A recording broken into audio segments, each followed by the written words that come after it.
Today we're going to talk about Trump's options to avoid legal accountability quickly evaporating, and I interview Senator Amy Klobuchar about some major news regarding the government's ability to negotiate lower drug prices, when those lower prices go into effect, and how the government actually saves money by doing so. I'm Brian Tyler Cohen, and you're watching No Lie.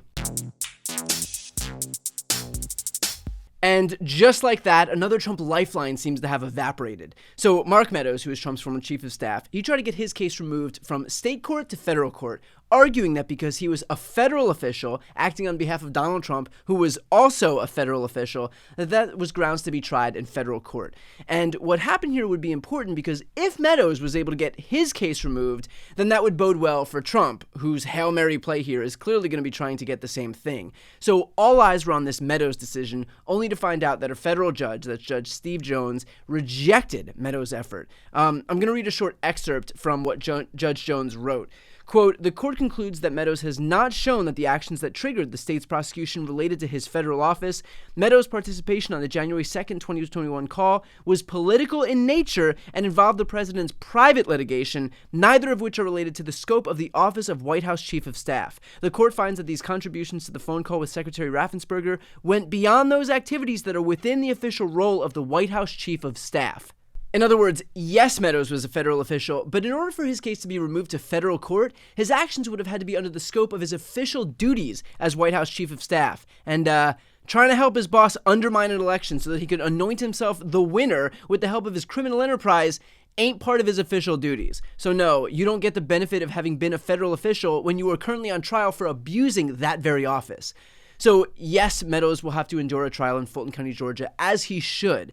But more important is what it says about the inevitable Trump effort to also remove this trial to federal court. Just this past week, Trump's attorney submitted a filing that he may seek to remove this case to federal court, which, by the way, is nonsense. You don't submit filings saying that you may do something. You either do them or you don't. But obviously, he's going to request removal. And while Judge Jones made clear that the Meadows decision only impacts Mark Meadows, it obviously doesn't bode well for Trump either. Like, think about it. If a judge found that Meadows' actions weren't within the scope of his duties while assisting Trump, then how could the guy who directed those actions, how could Trump himself be any different? So again, anything could happen, but this really isn't a good sign for Trump in his effort to remove this case to federal court. And by the way, not for nothing, but even if Trump was successful in removing it to federal court, that still doesn't mean he would be able to pardon himself. The trial would still be for state charges, and it would still be prosecuted by Fani Willis in the Fulton County DA's office.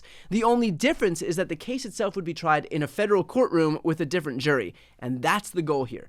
Trump and his acolytes want a jury pool that's not so blue like the one that they have in Fulton County, which, I mean, yeah, I'll bet they do. But I would argue that one way to not get a blue jury pool is to maybe not commit crimes in jurisdictions with blue jury pools. Just probably where I'd start first. So at this point, Trump's options in court are dwindling. In Florida, Mar-a-Lago's IT manager, Lucille Taveras, has already flipped on him. In Fulton County, a bunch of the fake electors and Mark Meadows have all signaled that their defenses will be to throw Donald Trump under the bus. Also in Fulton County, that trial will be starting in earnest, at least with Kenneth Chesebro and possibly Sidney Powell, literally next month. In D.C., where Trump is the only defendant, that trial is starting only 8 weeks after the date requested by Jack Smith. All of these trials are on track to be completed and, if necessary, sentenced before the 2024 election. And it's all but certain that Trump will be in a courtroom more than the campaign trail for the first half of 2024. And if you think that's bad, then just wait until the second half of 2024, where he may very well be spending that time in a prison cell, depending on the verdicts from these trials. So is Trump consolidating support from the Republican base? Sure. Is that going to help him in the general election if he is a convicted felon? Is that going to help him expand his base of support in 2024 beyond what it was in 2020? Is that going to help him attract independents and young people and suburban moms? I mean, not on this planet. So we'll continue to watch these cases unfold, and I'm certain that we'll continue to watch Trump's efforts to evade accountability fail.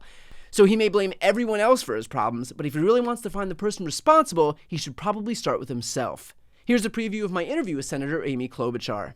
Now, the list of drugs whose prices can be negotiated was finally released. What drugs were chosen and how were they chosen? Okay, so first of all, it's not quite forever, but about 2 decades ago, the big pharma companies got this sweetheart deal written into law that you can't negotiate prices for 50 million Americans, which, by the way, for people who aren't seniors who happen to be listening, it sets the tone and the amount for a lot of other drug negotiations as well. So it's going to make a difference for anyone. So what did they do? Well, they chose blockbuster drugs that were set at what I believe are artificially high rates.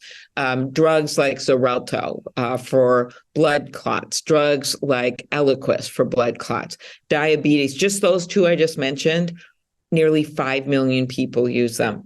Drugs like Jardiance, Januvia, those are diabetes drugs. So here's the unbelievable statistic. Those 10 drugs they picked for different psoriasis, blood cancers, last year, up to 9 million seniors spent 3.4, ready, billion in out-of-pocket costs for these 10 drugs. So can you imagine what we can do when we start adding 15 more drugs, which is next year, 15 more drugs, then the next year, 20 more drugs.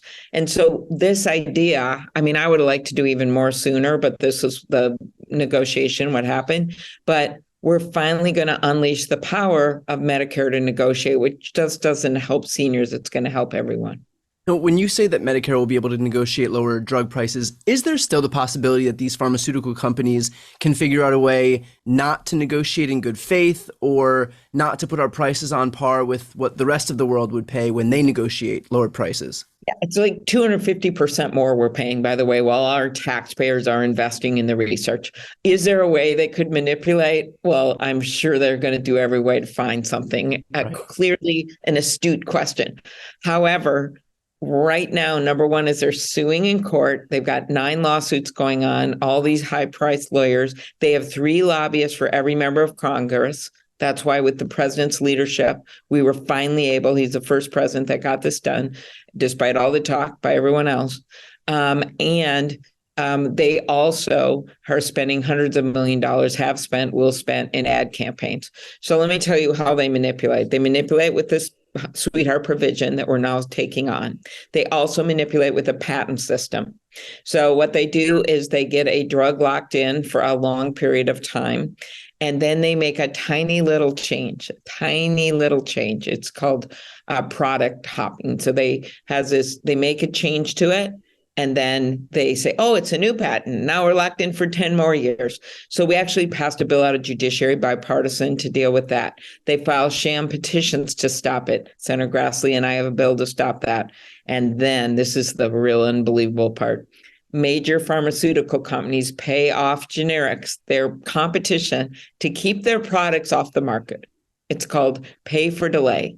And Senator Grassley and I also have a bill. All of these came through Judiciary Committee in the last few months.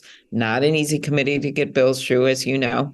And we did that. So now those are headed to the floor. So I think taking them on in their lawsuits, which the administration is doing, the Justice Department, continuing to implement this and be very strong in negotiations.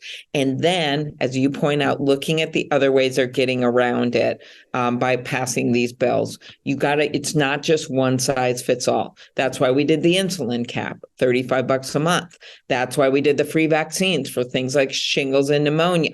That's why we've got the $2,000 out-of-pocket cap. All those things passed and are being implemented already. The free vaccines are in for seniors.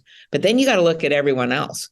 And it's hard enough to get this passed for seniors. You can imagine when we've got AARP on our side, what we're going to be dealing with everyone else. But we can't stop here because they have literally owned Washington, but they don't own me, and they don't own a number of other people that are willing to take them on, including the president. To watch the full interview with Senator Amy Klobuchar, click the thumbnail right here on the screen or check out the interviews playlist on my YouTube channel. You can also click the link on the screen to listen to the audio version of this episode. And finally, to see more of my content, click the link to subscribe on the screen as well.